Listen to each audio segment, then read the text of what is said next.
My name is Michael and welcome to another GTK tutorial. Today it is time to move on and we are going to learn today about G-values. G-values are those values which are those G-values which you are dealing all the time with them when you are working with GTK. You already saw in some videos we were working with G-values.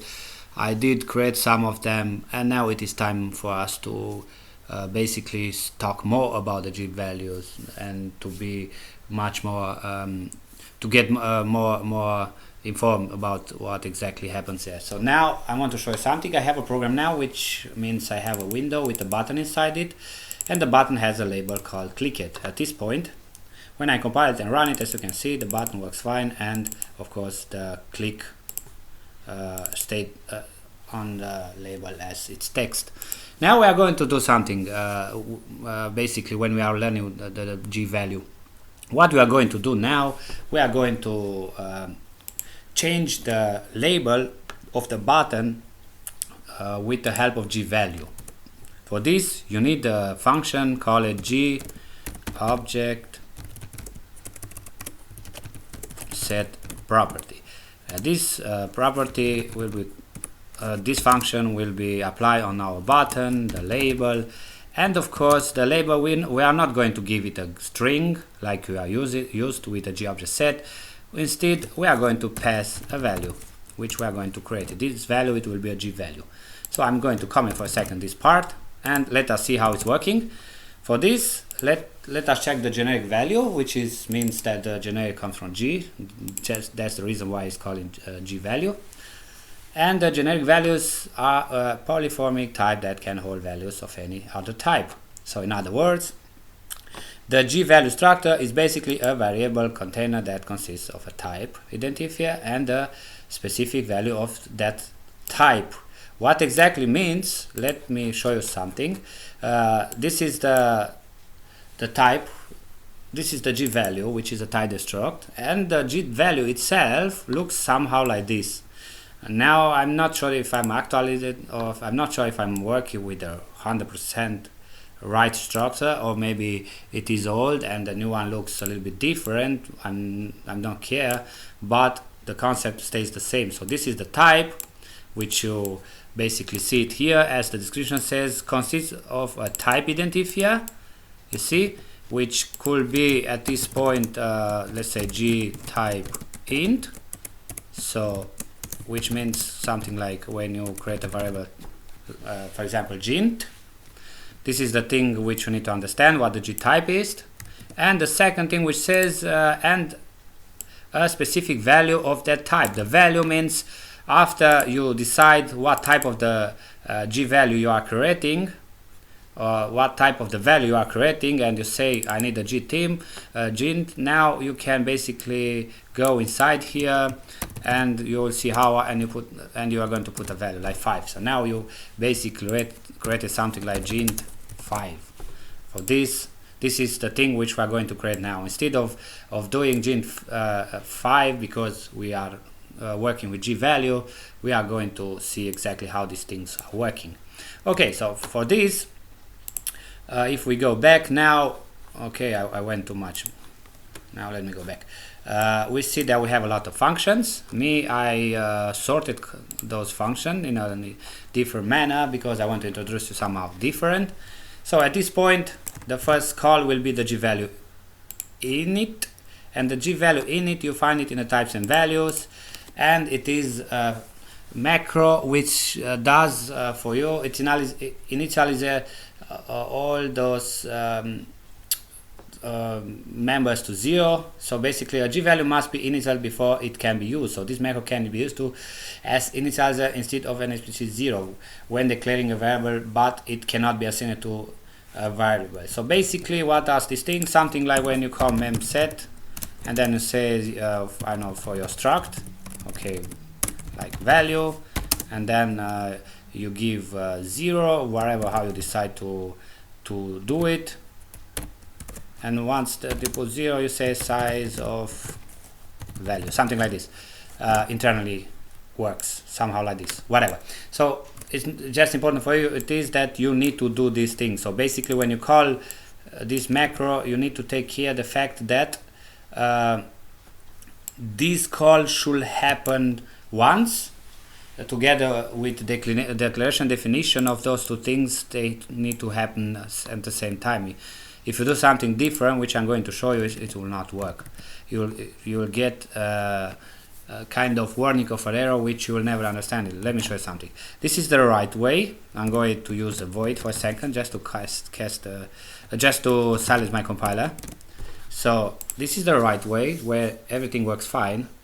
You will see no warning, nothing, because we are declaring a GValue of and we named the variable also value, and of course we are in setting to 0. So now watch what happens if you decide to do the same thing later, something like this, where you declare something and then you assign a value to it. Watch. This is the funny thing. You see error, expected expression before. You see this?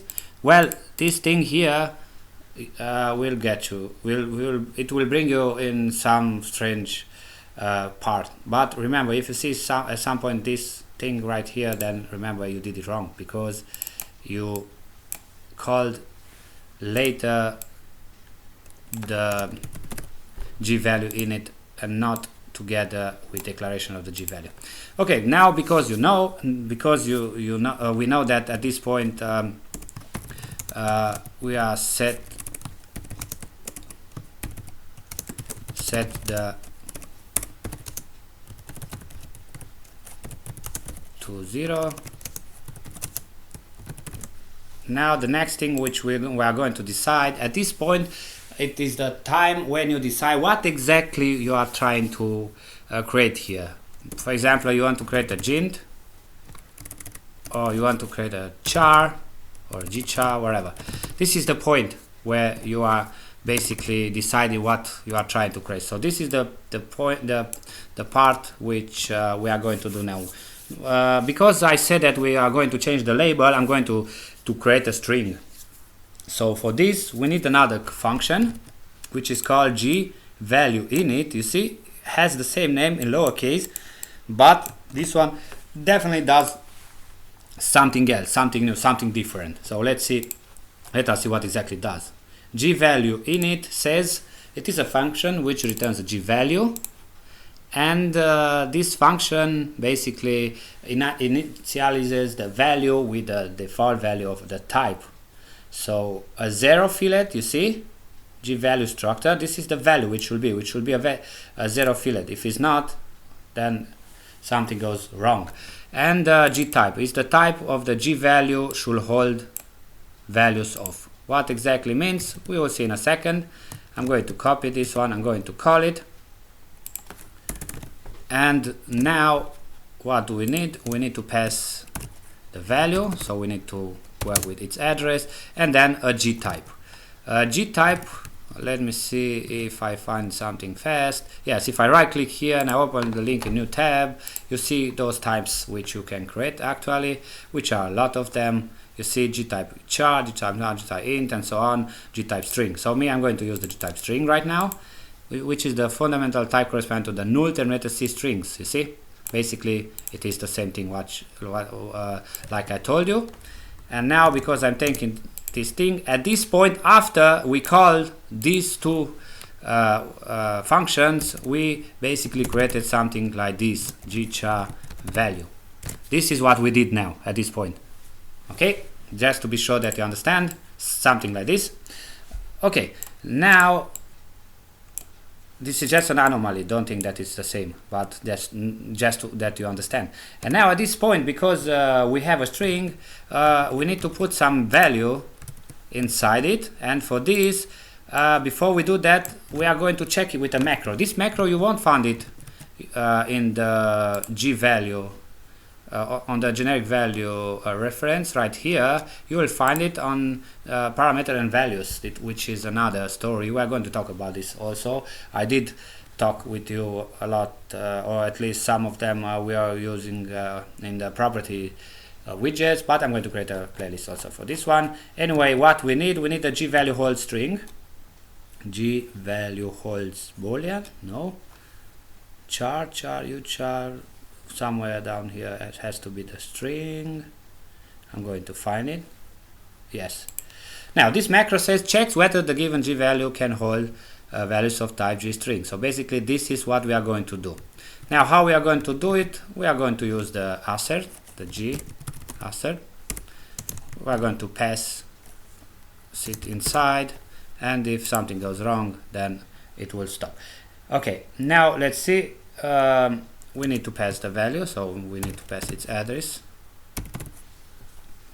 and now we are fine. Next thing which we are going to do, we are going to call the GValue set static string, which is of course again not found inside the generic values where you maybe think. It is found right here again inside the G parameter and value, and the function GValue set static string. Let me see where it is.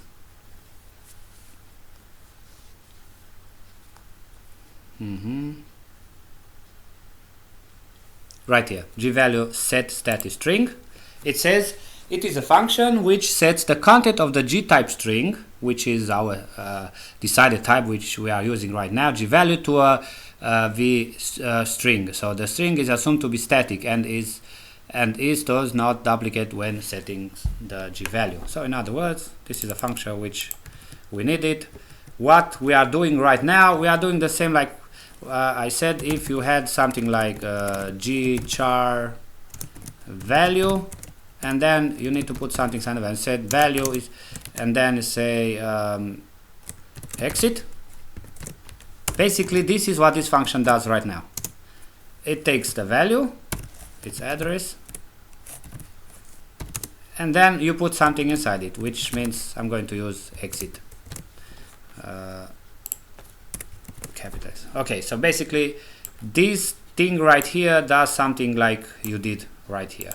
I mean this part, something like this. Okay, so that you understand, I'm going to remove now this thing, and I'm going to compile it and run it to see if everything is fine.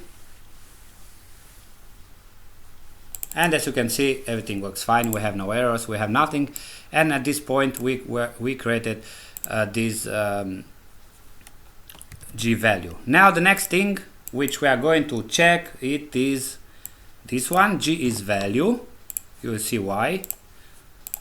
G is value, and says check if the check if value is a valid and initial G valued structure. So basically we are checking if we did call this G value in it before, and now we are checking, so be sure that we are not playing with something wrong.